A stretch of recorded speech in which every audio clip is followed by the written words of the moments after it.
कहते हैं ना, अधजल गगरी छलकत जाए, वैसा ही कुछ हुआ टेस्ला के मालिक एलन मस्क के साथ। एलन मस्क ने भारत के साथ तगड़ा वाला पंगा लिया था कार को लेकर, और अभी हालात कैसे हो गए कि एलन मस्क बर्बाद हो गया। जहां एक तरफ ये सब कुछ हो रहा है, तो वहीं दूसरी तरफ पाकिस्तान को बचने का रास्ता बताया है डॉक्टर एस जयशंकर ने। आखिर डूबते हुए पाकिस्तान को कौन सी सलाह दी है, जानेंगे क्या कुछ चल रहा है जियोपॉलिटिक्स में। आइए जानते हैं इन खबरों को विस्तार से। कहते हैं ना, पैसे को कमाना आसान है लेकिन पैसे को बचाना बहुत मुश्किल है। जब पैसा इंसान के पास आता है तो उसके बोलने का तरीका, उसके सोचने का तरीका और उसके क्रियाकलाप भी बदलते हैं। जो महान लोग होते हैं वो तब भी वैसे ही रहते हैं जब वो पहले थे, और बाद में भी वैसे ही रहते हैं जब उनके पास पैसा आ गया है। बड़े बड़े उदाहरण देखें आप, बिल गेट्स से लेकर स्टीव जॉब्स तक। ये वो लोग थे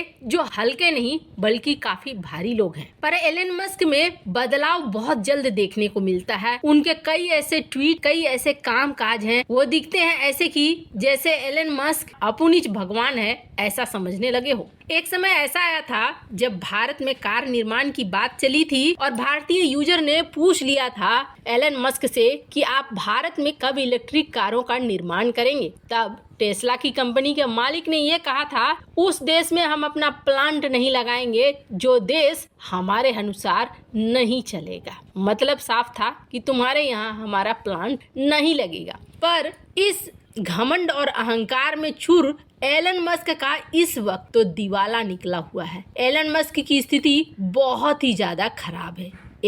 टेस्ला के शेयर मार्केट से गिरते जा रहे हैं। इस बार 45% कम मांग हुई है, और वहीं एक्सॉन इस सब मामले में मार्केट शेयर में चढ़ता जा रहा है। हालांकि एक्सॉन एक गैस कंपनी है और ऐसे में ये गैस कंपनी चूंकि इस वक्त मांग है तो इसका शेयर तो बढ़ना ही था। पर टेस्ला जिस तरीके से डूब रही है उसका दूसरा सबसे बड़ा एग्जाम्पल देखिए कि टेस्ला के स्टॉक इस साल भर में सबसे खराब रहे। हालांकि इसका मतलब ये नहीं है कि इन्होंने अपनी कार को सस्ती कर दी है, पर एलन मस्क पहले ऐसे व्यक्ति बन गए हैं इस साल $200 बिलियन इस साल गंवाने वाले हैं। मस्क की प्रॉपर्टी में लगातार गिरावट देखने को मिल रही है। 2022 में टेस्ला के शेयर 65% तक गिरे और टेस्ला गाड़ियों की मांग 45% तक गिरी। ये एक तरीके से भूचाल है। ट्विटर खरीदने के बाद जैसे कि पनौती लग गया है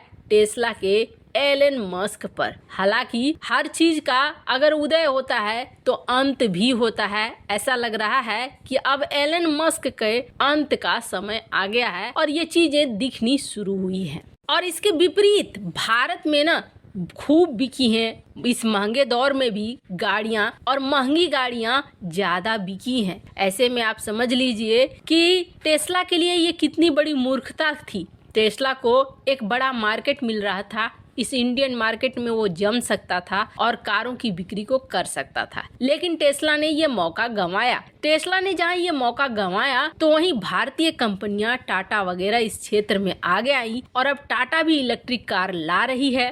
कुल मिलाकर भारत के लिए तो ये विन विन सिचुएशन रहा, जबकि एलन मस्क के अहंकार ने उसे डुबो दिया। और जिस ट्विटर को एलन मस्क ने खरीदा है उसका भी हाल इस वक्त बहुत बुरा देखने को मिल रहा है। कहा जा रहा है ट्विटर की खरीद एलन मस्क के लिए हानि का एक सबसे बड़ा कारण बनती नजर आ रही है। एक तो ट्विटर को खरीदते ही इन्होंने जिस तरीके से ताबड़तोड़ एम्प्लॉइज को निकालना शुरू कर दिया, इसने इसकी छवि भी खराब की। तो वहीं दूसरी तरफ अब जिस बिल्डिंग में टेस्ला की ऑफिस है उसके ऑनर ने केस कर दिया है, और ये केस बहुत कम रुपए के लिए किया गया है। वैसे समझिए कुछ 1 से 2 करोड़ के बीच है जो रेंट बकाया है, ये ट्विटर ने नहीं दिया है, इसके लिए ये केस किया गया है।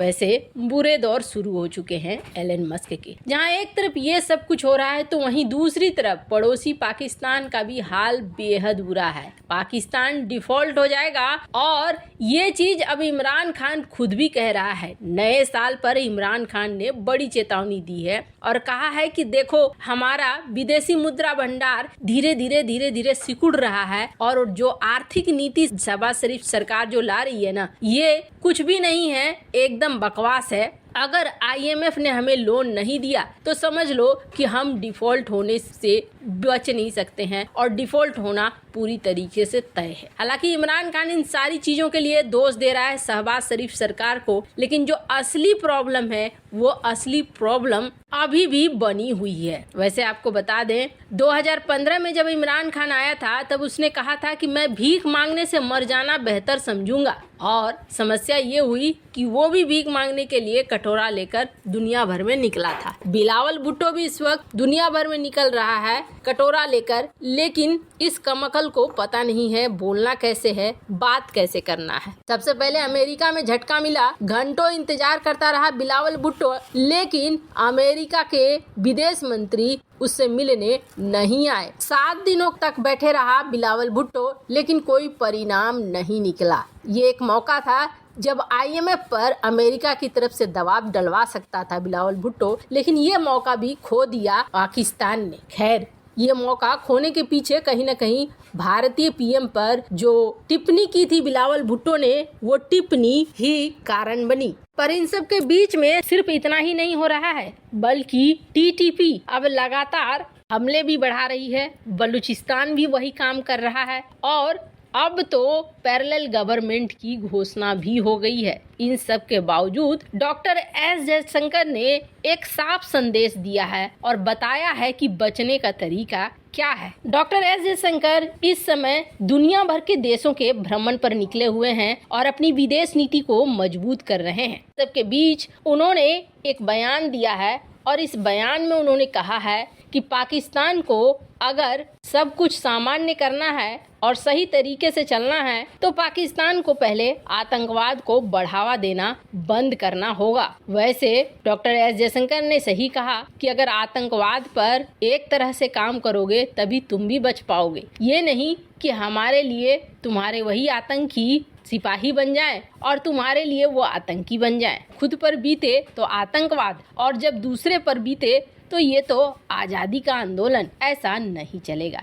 खैर, पाकिस्तान का अब समय नहीं बचा है कि वो इस सलाह पर आगे बढ़ पाए। पाकिस्तान बहुत आगे निकल चुका है और अब उसे कोई भी टूटने से नहीं बचा सकता है। ऐसे इन सब मामले में आपकी क्या राय है, कमेंट कर जरूर बताएं। जल्द मिलते हैं अगले वीडियो में नई खबर के साथ।